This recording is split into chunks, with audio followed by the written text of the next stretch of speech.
Hi everyone, this is the second of two book reviews of books I read on my holidays over in Walt Disney World. I'm not rubbing that in, but I was just really excited to have gone there, so hey, I'm going to mention it.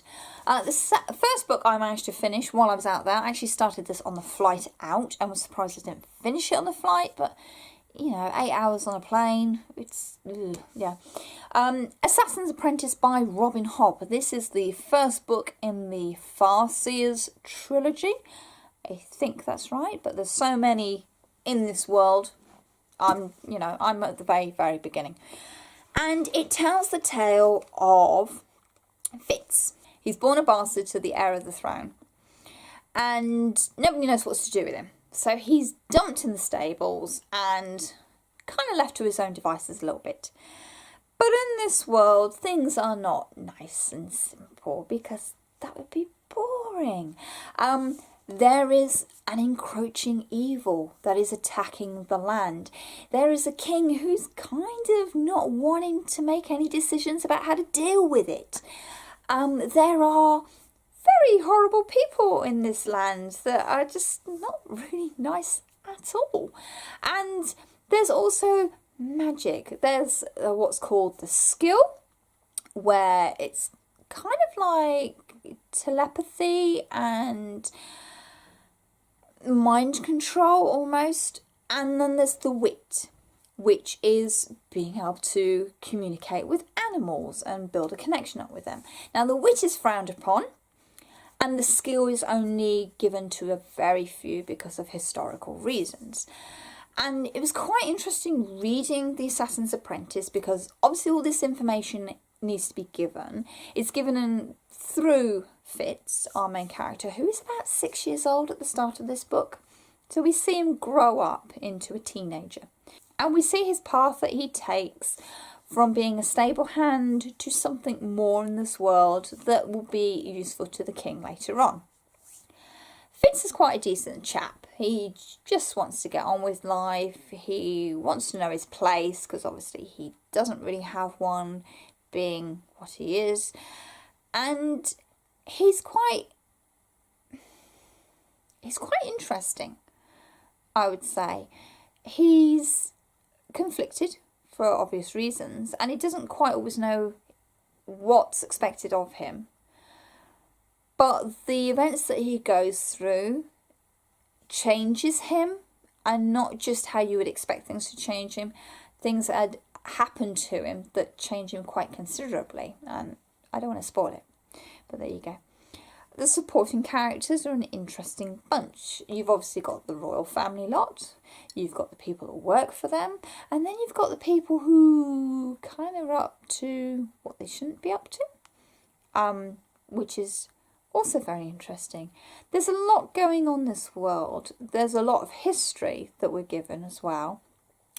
It's also told from Fitz's point of view, so we only know events that he has been present of or has been told about, which can limit some of the action and the drama.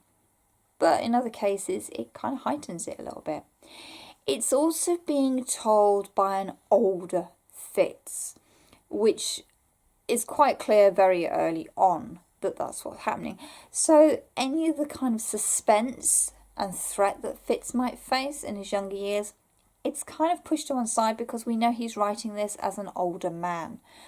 He also delves into the history of the land, so we're given little headers at the beginning of each chapter.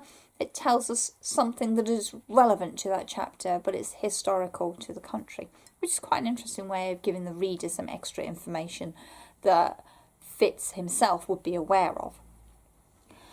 I thought it was really well written. It's very descriptive, and it's very cleverly plotted. There's lots of twists and turns going on that you might not necessarily see coming, but it's very entertaining when you read it. So being the first in, like I say, I think about 12 books, I will be carrying on. I will certainly finish this trilogy, which is the first trilogy, which tells Fitz's story. So I want to know more about how Fitz progresses and how he becomes the older man that we see writing this story down. So The Assassin's Apprentice, I would say read it if you like high fantasy, because that's what this is. This is the story of one person in a fantastical world, and they're growing up. They're coming of age, I think I would describe this as. But certainly if you like high fantasy, if you like downtrodden characters that you root for, and if you like intrigue and mystery, I would certainly say read The Assassin's Apprentice, because it's a very good read. It's a very solid read. It's also been around a very long time, and there's plenty to follow on if you do enjoy it. If you don't enjoy it, you could stop at the end of book 1. You don't necessarily have to go and read the rest of the story, because it tells part of Fitz's life, not the whole lot. And if you're happy with the part you've been reading about, stop. There's no need to carry on. It would be okay. But there you are. So, Assassin's Apprentice by Robin Hobb. I certainly enjoyed it. I will be reading the rest in the series when I get time. And I kind of recommend it to fantasy lovers out there. If you're new to fantasy or not very up on fantasy, maybe don't start out with this one, because it's not a straightforward fantasy story that you would kind of expect. There's a little bit more going on in it. There you go.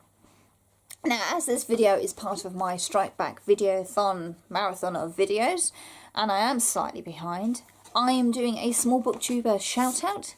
So please find the links to all these people's channels in the description box down below. They are P.S. I love that book! Exclamation mark.